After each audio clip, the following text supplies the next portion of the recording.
Hey guys, good morning, good afternoon, good evening, wherever you are in your day today. We are finishing up week 2, day number 3, and today, man, I was waiting for this type of day.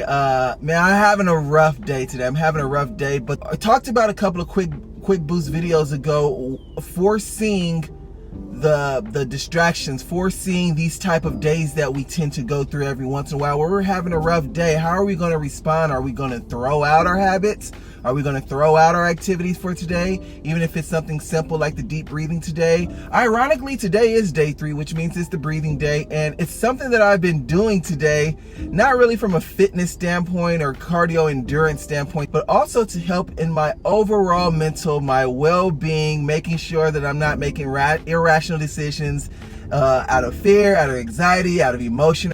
Just staying calm. And man, that's one of the benefits of fitness, right? We start to see it evolve and affect every other area of our life as well, or many areas of our life, I should say. And so if you're having a rough day, or if and when you have a rough day, think about these sort of things ahead of time. How are you going to respond? How can you use your regular fitness routine to help in these areas that life throws at us from time to time? And so that is today's quick boost. Make sure that you take care of your deep breathing, your main activity for today, and I will see you tomorrow. Have a good one.